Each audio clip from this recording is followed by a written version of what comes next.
Sport Express avec Samsé. Samsé, le spécialiste des matériaux de construction.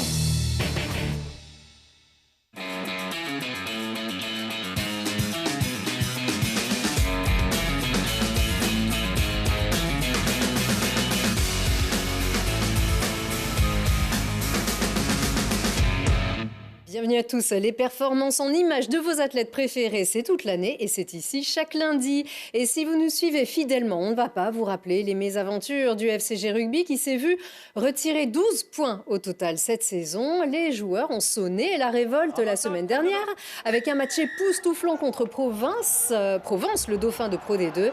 Et ils gardent leur élan malgré les doutes en première mi-temps à Montauban qui menait 11-0 à la mi-temps.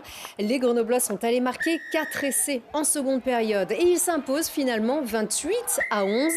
Ils prennent le bonus offensif pour la deuxième fois d'affilée, soit 10 points en 2 matchs et ils remontent vaillamment à la 9e place, eux qui étaient 14e à la suite du retrait de 6 points avant les fêtes. On va en entendre parler encore de ce valeureux collectif qui est capable de tout pour retrouver sa place dans le haut du tableau. Les brûleurs de loups vont mieux. Ils avaient perdu 3 matchs de suite et notamment à domicile la semaine dernière contre Bordeaux. Ils se rassurent avec une victoire à domicile, cette fois-ci une jolie réussite offensive. C'était vendredi dernier contre Chamonix, victoire 4-1.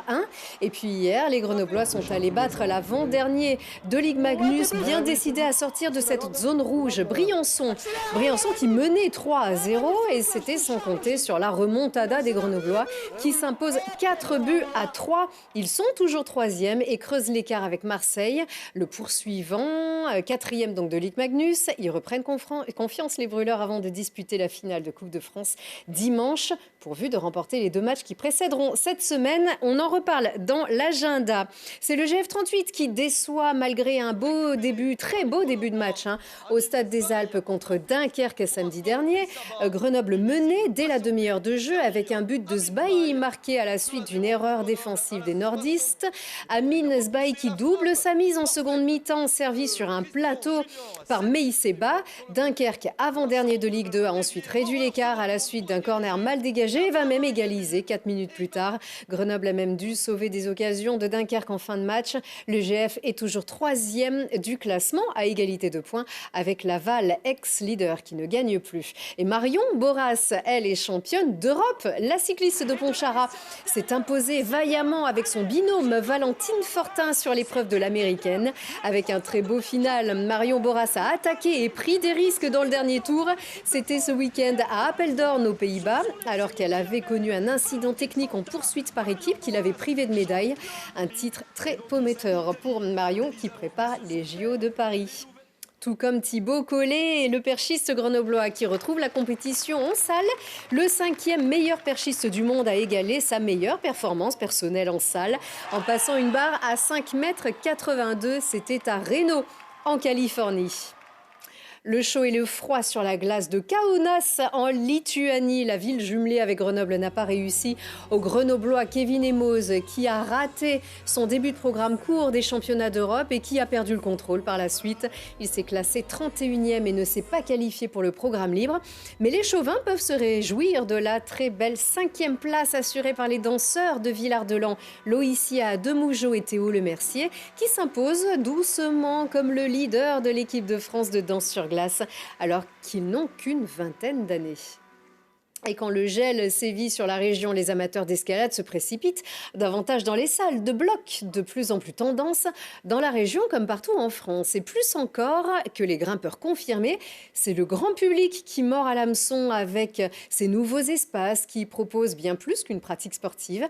Exemple à Grenoble avec la nouvelle salle Vertical Art et Mirko Pesci.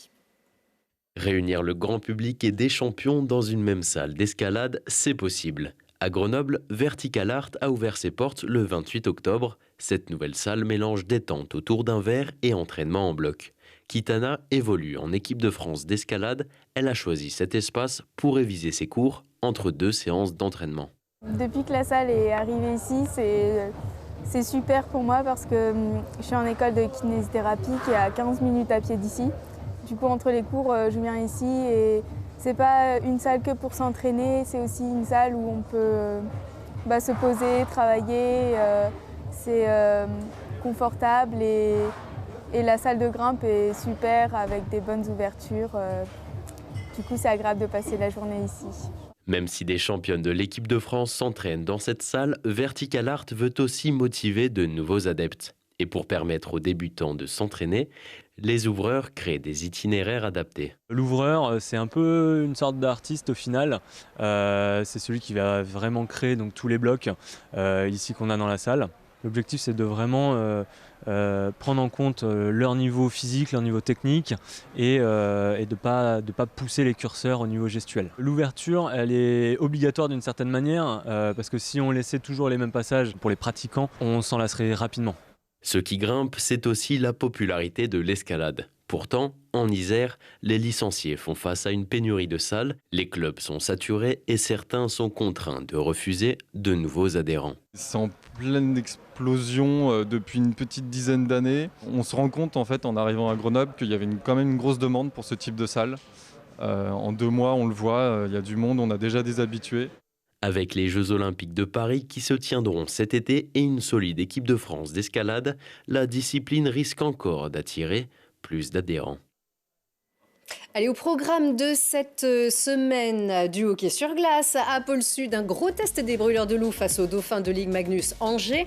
Coup d'envoi ce mardi, donc à 20h. Les Brûleurs se déplaceront vendredi à Amiens, toujours pour la Ligue Magnus, avant de disputer la finale de Coupe de France de hockey à Bercy contre l'équipe de 2e division Dunkerque. C'est dimanche à 15h et à guichet fermé.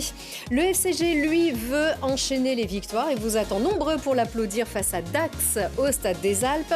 Le coup d'envoi est vendredi à 19h30.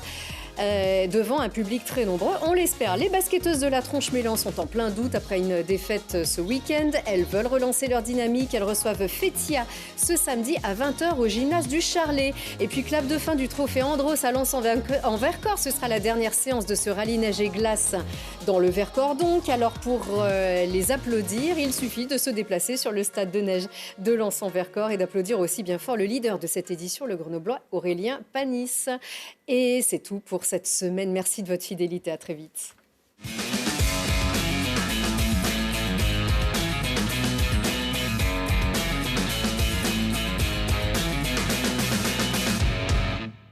Sport Express avec Samsé. Samsé, le spécialiste des matériaux de construction.